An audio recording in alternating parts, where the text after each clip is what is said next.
Wazazi wa kike, nyinyi mnaweza kutunza watoto wenu au mkawaharibu, mkajenga urafiki au mkajenga chuki, mkapatanisha watu au mkawasambaratisha.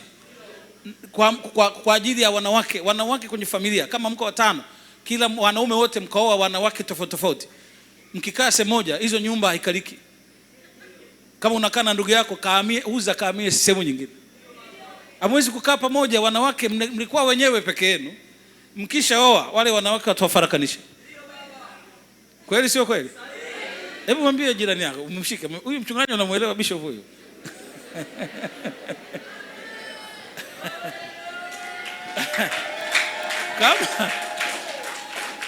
Kama ulikuwa umekaa sehemu moja, ukitaka kuoa uza pale kwa usalama wako.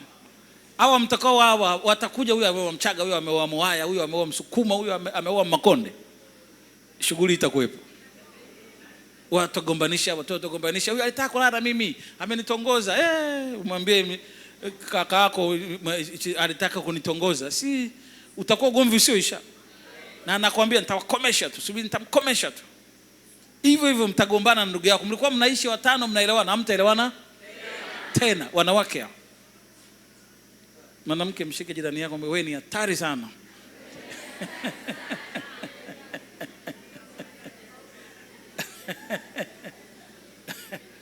Wewe unaona umevaa kitambaa hapa, ni hatari sana. Unaona unatafuta kuolewa hapa, wewe ni hatari sana. Utaenda kwenye ndoa ya mtu, utaivuruga yote, utamfarakanisha na watu wake wote na majirani. Wanawake hao. Mwanaume anaweza kuwa mzuri kabisa, lakini mwanamke kamvuruga mpaka akamweza, akamweka chini ya miguu yake. Mwanaume afurukuti tena kila kitu, mpaka mama aseme ngoja kwanza nimuulize mama, ngoja kwanza mshirikishe mke wangu. Mpaka lini? Fanya maamuzi. Mwanamke akija alia, lakini ajue wewe ndio mume mwenye maamuzi. Ninakushirikisha baada ya kufanya. Unishirikishe mwanzoni ili iweje? Hiyo yote ni kutafuta madaraka, kwamba huwezi kufanya kitu chochote mpaka awepo. Una maamuzi ya kwako wewe mpaka yeye ashiriki. Sasa hivi nasema wachungaji wengine wanasema huu ndio upendo. Mshirikishe mke wako, kila kitu awepo, mtaenda. Namna hiyo Biblia haisemi hivyo. Mwanaume atamtawala mwanamke. Final. Ala. Kwa hiyo unapoenda kuolewa, unajua unaenda kutawaliwa. Usiende kutafuta madaraka ya mwanaume. Usigombane na mmeo kwa ajili ya madaraka. Mungu amekupa dhahabu, amekupa kipenzi hicho, amekupa huyo mtu, kaa naye kwa upendo. Jua namna kukaa na mme. Kuna watu wanaomba wanaume, wakiwapata hawezi kukaa nao. Siku 2-3 wameachana. Wewe umeenda pale kumsaidia mwanaume, yeye ndio anatafuta msaidizi, yeye ndio boss. Nenda pale kaji, omba samahani, wahi kutekeleza mambo. Usigombane naye, utamuua mapema afu baki mjane. Kweli sio kweli? Unamuua mapema. Wanaume wanauawa kwa ajili ya frustration tu. Mambo ya kila saa, kelele, nitaondoka. Mwisho anaondoka, anakuacha. Akiondoka tena ndio unaona upweke, ala kumbe niko mwenyewe sasa. Jamani, Mungu unaandika maombi hapa ni 10.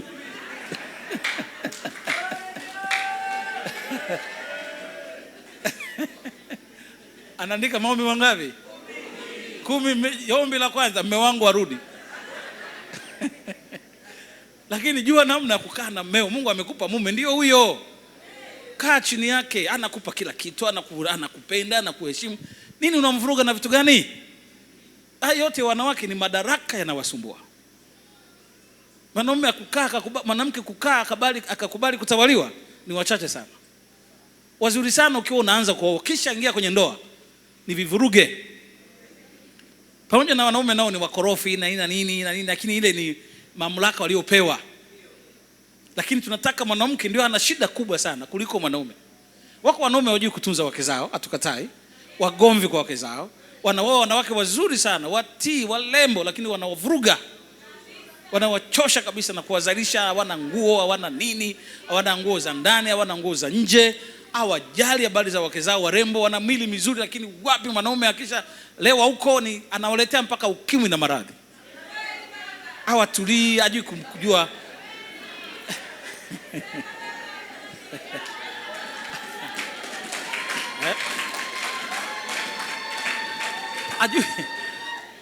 Hajui kutunza mke wake mrembo akapendeza. Kila mwanamke ni mrembo.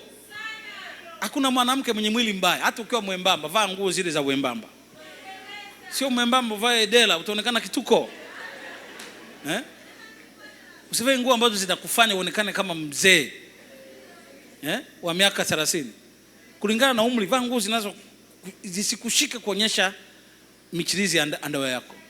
Usivae nguo transparent zinazoonyesha vinguo vyako vya ndani.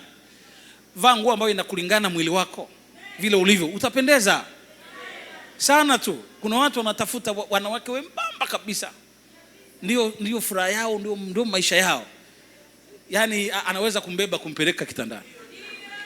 Lakini sasa kuna mtu anatafuta mwanamke mnene, amejaa nyama, ndio ndoto zake zote awe na nyama za kutosha. Sisi wanaume ni watu wa ajabu sana. Hatujui tunachokitaka. Mwingine anataka mweupe kama papai. Hata akimwona zeze anasema huyu ndio nilikuwa namtafuta. Huyu ndio mweupe kabisa kuzidi wote. Mwingine anatafuta mwanamke mweusi kama masizi. Sema huyu ana melanin nyingi, huyu ndio anayenifaa. Sasa kila Mungu ameumba vyote hivyo ili uchague. Sasa ukishapata rizika basi hauliziki. Kuna wanawake wengine nataka nikuambie ni watii, samahani za mara kwa mara. Wanajua kusafisha nyumba, sio wachafu. Wanajua kupika chakula ukala ukajiramba. Anajua kutengeneza chai nzuri ya kupendeza. Anaamka kabla mume wake hajaamka, anafagia, anasafisha, anafanya nini mapema. Nyumba anajua kuipiga marashi na nukia vizuri. Lakini kilichosekana ni mwanaume wa hovyo alioko pale. Wanaolewa na kina Nabali, hawana adabu, hawana chochote. Lakini sasa mambo haya ni ajabu sana. Wewe mwanaume mzuri unapata mwanamke hovyo. Mwanamke mzuri unapata mwanaume wa hovyo. Sasa tukijifunza neno la Mungu litatusaidia walau kupiga hatua.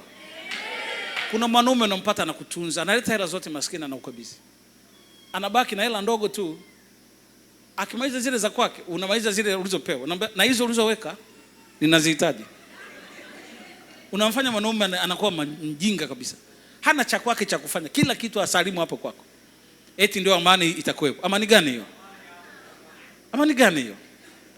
Unataka kunitawala? Amani gani? Wapi hiyo? Kubali kutawaliwa. Ukikubali kutawaliwa, hakuna shida kwenye ndoa zozote zile.